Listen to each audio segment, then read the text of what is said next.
एक दफ़ा का जिक्र है कि एक हलचल वाले शहर में सारा और फातिमा नामी दो बेहतरीन दोस्त रहती थी। वो दोनों बहुत पुरजोश थे क्योंकि कुर्बानी का त्यौहार ईद उल अज़हा करीब ही थे। वो इस खास दिन को पसंद करते थे क्योंकि इसका मतलब खानदान के साथ वक्त गुजारना, खूबसूरत लिबास ज़ेब तन करना और सबसे अहम बात यह है कि प्यारों के साथ मज़ेदार खाना बांटना था। सारा और फातिमा के खानदान एक दूसरे के करीब रहते थे और वो अक्सर पार्क में इकट्ठे खेला करते थे। वो दोनों 4 साल के थे और अभी स्कूल जाना शुरू किया था। एक दिन उनकी टीचर मिसेस आयशा ने उन्हें ईद उल अज़हा की असल रूह के बारे में खूबसूरत कहानी सुनाई। उन्होंने वजाहत की कि ईद उल अज़हा के मौके पर लोग हज़रत इब्राहीम अलैहिस्सलाम और उनके बेटे इस्माइल अलैहिस्सलाम की कहानी को याद करते हैं। अल्लाह ताला ने हज़रत इब्राहीम अलैहिस्सलाम को अपने प्यारे बेटे को कुर्बान करने का कहकर आजमाया था। जब इब्राहीम अलैहिस्सलाम इस्माइल अलैहिस्सलाम को कुर्बान करने वाले थे तो अल्लाह ने उनकी जगह एक बकरी ले ली।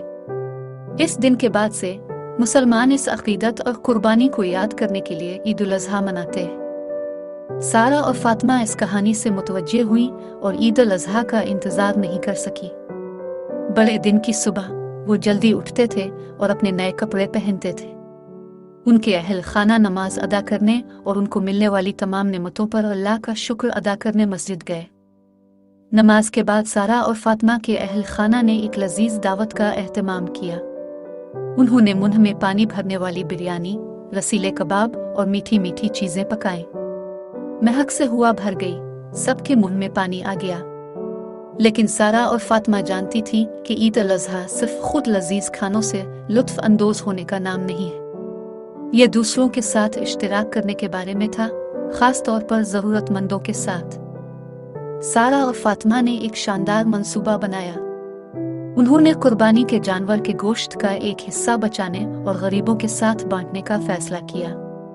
वो जानते थे कि उनका सबसे अच्छा दोस्त एक जैसी खुशियां बांटना जश्न को मजीद बामानी बना देगा। जोश में उन्होंने अपने वालिदैन से पूछा कि क्या वो अपने दोस्त उमर के लिए कुछ गोश्त ला सकते हैं, जो शहर के मुज़ाफ़ात में एक छोटे से घर में रहता था।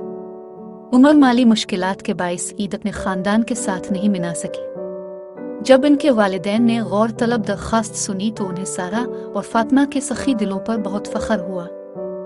गोश्त की एक बड़ी टोकरी लेकर सारा, फातिमा और उनके अहल खाना उमर के घर रवाना हुए। जब वो उमर के घर पहुंचे तो उनका शानदार मुस्कुराहटों और शुक्रगुजार दिलों के साथ इस्तकबाल किया गया। उमर और उसका खानदान इतना कीमती तोहफा पाकर बहुत खुश थे। वो जानते थे कि ये गोश्त उन्हें खुशी लाएगा और इस खास दिन पर उनका पेट भरेगा। सारा, फातिमा और उमर ने बाकी दिन इकट्ठे खेलते, हंसते और कहानियां बांटते गुजारे। उन्होंने महसूस किया कि ईद उल अज़हा की असल रूह सिर्फ ज़ियाफ़त और फैंसी कपड़े पहनने में नहीं है, ये दूसरों की देखभाल करने, इनके पास मौजूद चीज़ों के लिए शुक्रगुजार होने और खुशी फैलाने के बारे में था। जैसे ही सूरज गुरूब हुआ, वो अपने दिलों में इत्मीनान और खुशी के एहसास को महसूस करते हुए घर लौटे। वो इश्तिराक, मेहरबानी और हमदर्दी की अहमियत को समझते थे। इस दिन के बाद से सारा, फातिमा और उमर ने ईद उल अज़हा के मौके पर अपना गोश्त ज़रूरतमंदों के साथ बांटना एक रवायत बना दिया, इस बात को यकीनी बनाते हुए कि कुर्बानी और सखावत का जज्बा जिंदा रहे।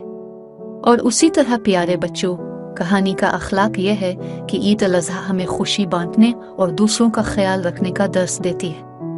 यह हमें याद दिलाता है कि हमारे पास मौजूद नेमतों का शुक्र अदा करें और उन लोगों के लिए खुशियां बांटें जो कम खुशकिस्मत हैं। अब हमेशा ईद उल अज़हा की हकीकी रूह को याद रखें और अपने इर्द गिर्द मौजूद दूसरों के साथ खुशी बांटते रहें।